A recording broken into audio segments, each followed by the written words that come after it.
Well, hello from Southern Ontario, Canada. Ooh, is that going to stay there?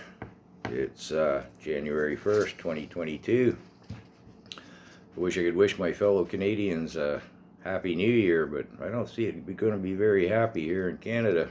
I don't think we need to call Nostradamus from his grave to predict what's going to happen.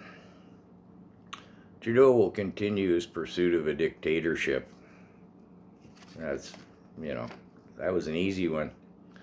But as to the details, well, let's make some predictions. The state of health emergency, or whatever we've been operating under for what will be 2 years this coming March, will continue. I mean, it works brilliantly for him. It neuters parliamentary procedure, not just mandates. He makes, creates, changes laws, and even has made changes to our Constitution without it going through parliamentary process. Not how a that's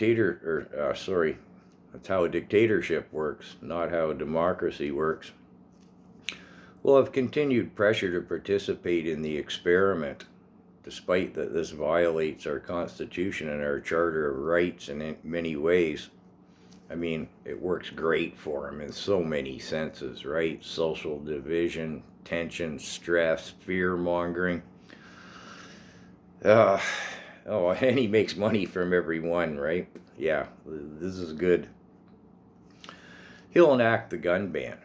I mean, this has been in the works for quite a while. He's been very blatant about it. Disarming the populace, well, quick bounce through history. Look what's going on in our cousin country, Australia. Madness, right? They disarmed the Australians, about 7 years ago now? A little vague on exactly when. Venezuela disarmed the populace. Cuba. And going a little further back, Nazi Germany. Yeah, the gun ban he'll be all over that. Government control of the internet and the free press, I think they were bills 21 and 36. They got gunned down, but no pun intended. Yeah, but they'll be back.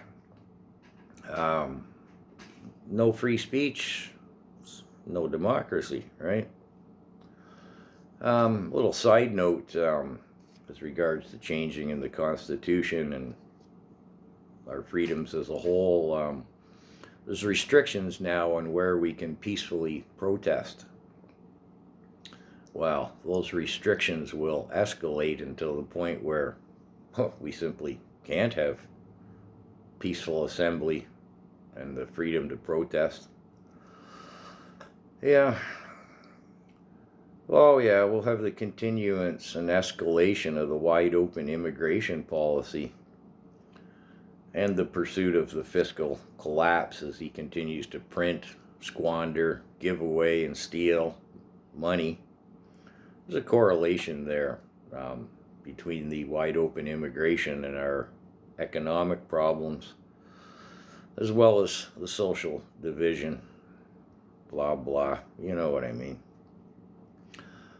So, as the year progresses, things will escalate, and we'll have more protests, more civil unrest. It'll lead into anarchy. The division between Quebec and Alberta, upsetting the Indigenous people, women's rights. I mean, he just keeps stirring the pot, right? The more agitated we are on all these little side issues and fighting it amongst ourselves, the more we're not paying attention to the big picture. So ultimately, we'll become very Australia-like.